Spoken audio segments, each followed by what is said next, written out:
வணக்கம் மக்களே. வணக்கம்.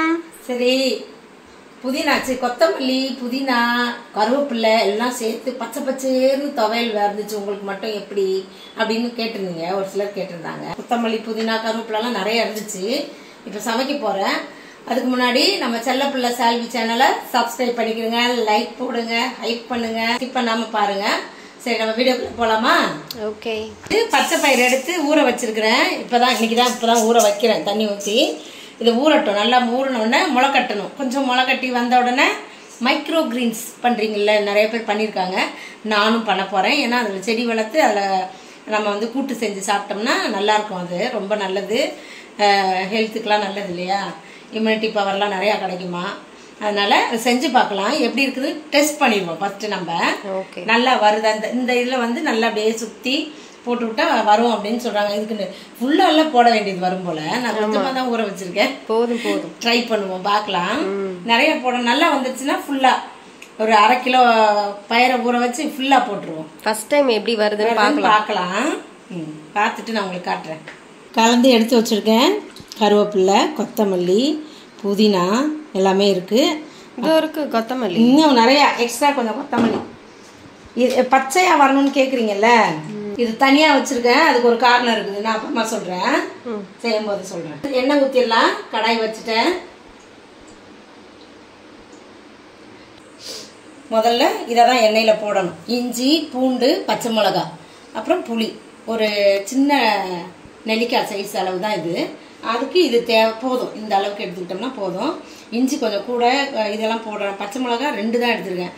காரம் நமக்குலாம் இப்போ செட் ஆகாது. அம்மா நொந்தாப்ப இருக்கிறேன்.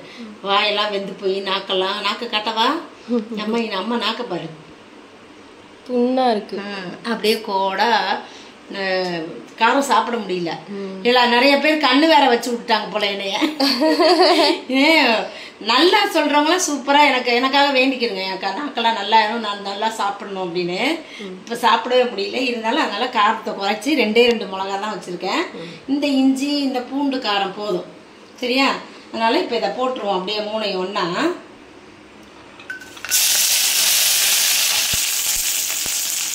கொஞ்சம் குறைச்சிக்கலாம் ஸ்டவ்வை. இப்போ இந்த எண்ணெயிலே இது நல்லா வதங்கட்டும். இதெல்லாம் வதங்கினாலே டேஸ்ட் கொடுத்துரும். இந்த கொத்தமல்லி லைட்டாக வதக்கிக்கலாம். இப்போ நான் போட்டு காட்டுறேன் பாருங்க, அது எப்படி இருந்தால் பச்சையாக இருக்கும் துவையல் அப்படின்னு. இந்த புளி கொட்டை இல்லாமல் எடுத்துருக்குறேன். எல்லாமே வெறும் சதை தான். அதை அப்படியே போட்டுடலாம். இதுவும் சேர்ந்து வதங்கிட்டோம். அவ்வளோதான், எல்லாம் நல்லா வதங்கிடுச்சு. பூண்டு பொன்னிறமாக வந்தால் போதும். பூண்டு பொன்னிறமாக வந்தோடனே நம்ம எல்லாம் வதங்கின மாதிரி அர்த்தம். பச்சை மிளகாவும் இந்த மாதிரி வெள்ளையாயிடுச்சா, அவ்வளோதான். இப்போ நம்ம கீரையை போட்டு சேர்த்துடலாம். இலையெல்லாம் சேர்த்துடலாம்.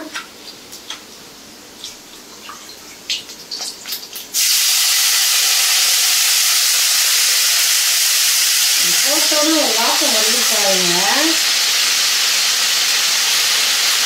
சூப்பராக இருக்குது வாசனை. இது எல்லாத்தையும் நல்லா பரட்டி கொடுத்துருவோம்.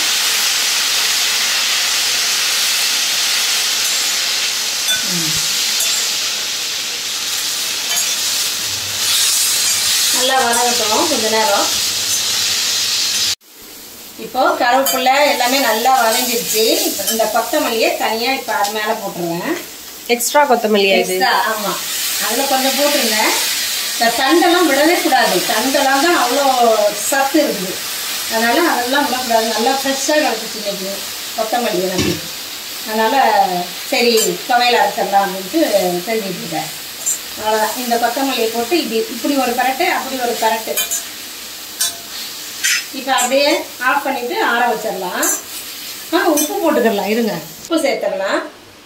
உப்பு போட்டு ஒரு கிளறு. நல்லா கொஞ்சம் ஃப்ளேம் கொஞ்சம் கூட வச்சு கிளறி விட்டுறலாம். இப்போ அப்படியே ஸ்டவ்வை என்ன பண்ணலாம், ஆஃப் பண்ணிட்டு கொஞ்ச நேரம் அதை ஆறட்டும்.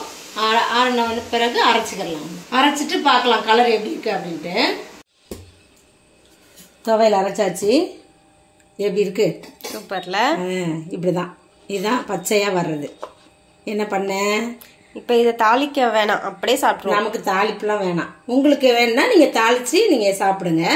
உங்களுக்குலாம் வேணாம். நாங்க இப்படியே சாப்பிடுவோம், அப்படியே சாப்பிடுவோம். நாங்க சூப்பராக இருக்குப்பா, பச்சை பச்சையேருன்னு. செம்மையா இருக்கு. இதே மாதிரி நீங்களும் செஞ்சு பாருங்க. இப்போ சாப்பிடுவோம். நம்ம துவையல் செஞ்சு எடுத்துட்டு வந்து உட்காந்தாச்சு. அப்படியே சிக்கன் குழம்பு வச்சாச்சு, கொஞ்சம் பன்னீர் சில்லி அதுவும் செஞ்சாச்சு. இப்போ அதை வச்சு நம்ம சாப்பிட்டுக்கலாம். இந்த துவையலுக்கும் இந்த குழம்புக்கும் செம்ம டேஸ்ட்டாக இருக்கும். சிக்கன் குழம்புல இதை போட்டு பிணைஞ்சு சாப்பிட்டு பாருங்களேன், அருமையாக இருக்கும். நம்ம கொஞ்சம் துவையல் எடுத்து இதில் போட்டு நல்லா பிசைஞ்சு சிக்கன்லாம் அப்புறம் சாப்பிட்லாம். இன்னும் கொஞ்சம் போட்டுக்கிறேன். செம்மையாக இருக்கும். நல்லா துவையல் போட்டு பிணைஞ்சு சாப்பிட்டா நல்லா ஹெல்த்தியாக இருக்கும் உடம்பும். பார்க்கலாமா டேஸ்ட்டு? அருமையாக இருக்குது. அதே மாதிரி நீங்களும் செஞ்சு சாப்பிட்டு பாருங்கள். நம்ம அடுத்த வீடியோவில் பார்க்கலாமா? பாய்.